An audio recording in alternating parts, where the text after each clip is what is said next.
First of all, let's cut to the chase on this whole Melo trade. My theory on this. Can I just throw mine out there? Go ahead. Is that Carmelo's brand's taking a little bit of a beating for about 2 weeks because he's on the market and there's crickets.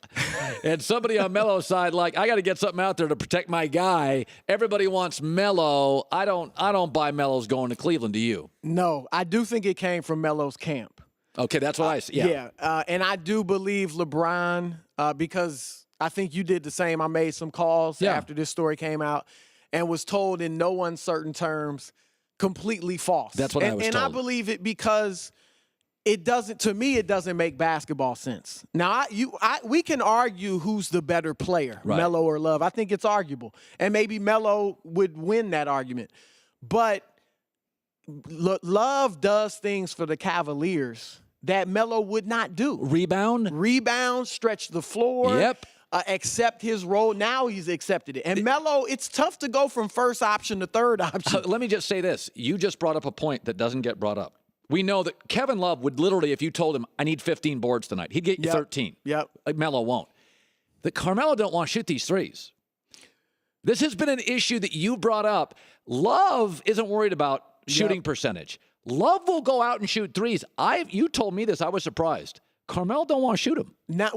When Jeremy Lin was there and Mike D'Antoni was the coach, the plan, the offense was for Melo to be out at the three-point line to give Lin room to operate and obviously kick out to Melo to shoot the basketball. But Melo kept ruining it because he would always inch in to the pinch post or close to the elbow. He feels more comfortable. Yeah, that's his game. And look, he's better than Jeremy Lin, so I'm not faulting him for that. But to think that he's going to spend 80% of his possessions planted by the three-point line, waiting for LeBron and Kyrie to kick it out, and it's not going to happen, and certainly not going to happen right away. So if you make that move, you have to play completely differently, and it's too late to do that and think you're going to beat Golden State in the finals. Let me just throw this out there. This is very interesting. Can I play that sound again from Jerry Krause? So this is Jerry Krause, who, and for the record, Jordan had his issues with that front office. Yeah, Jerry's trying to make it like they were buddy-buddy. They were not. Michael totally respected our space. Okay, but if you just listen to our show, Jerry Krause said this in response to LeBron James asking for help. Now play this bite. I will say one thing for Michael Jordan. He never came to me and asked for other players. He never came to me and asked me to draft a player. He never came to me and asked me to trade for a player. Never once did that happen. Part of it was he thought he was so darn good he could win without him. He understood what we had to do as an organization. Okay, let me throw this out. But Michael wasn't playing against Michael Jordan's legacy. And so LeBron is. And LeBron's playing to beat all of MJ's records. Yeah. And in a crevice, in the back of LeBron's mind is, help equals I can play longer. Help means I shatter all MJ's records. I'm not going to go 6 for 6.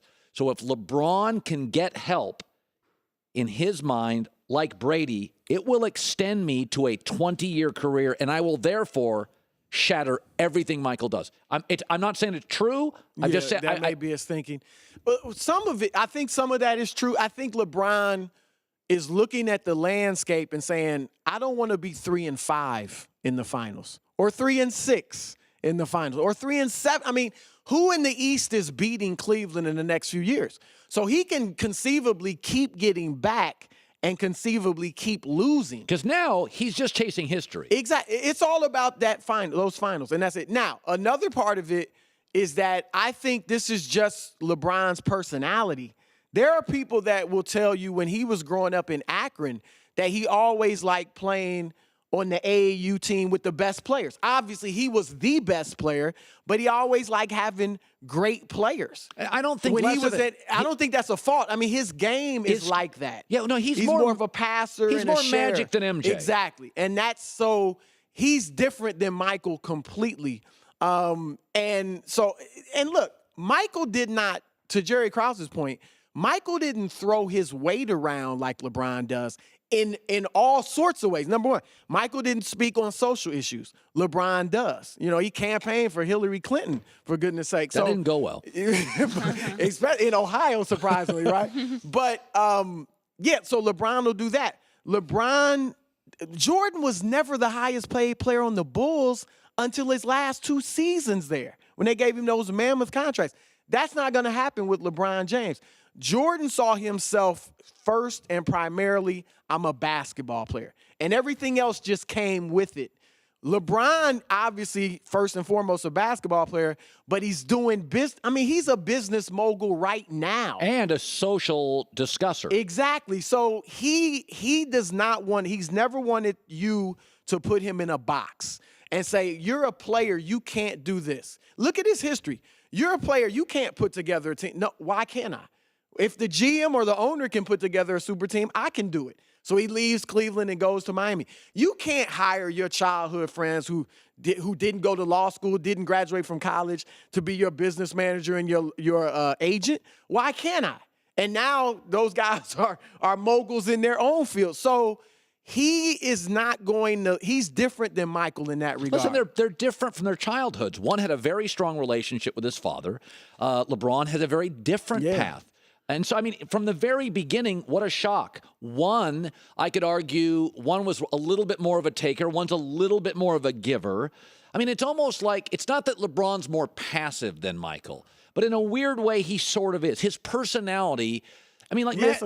Well, Michael had to fight more. Like, LeBron obviously had to fight in his life. His upbringing was much tougher than Jordan's. And people might look at their personalities and think otherwise, but LeBron's upbringing was much more difficult than Michael Jordan's, middle class, both parents there and stuff like that.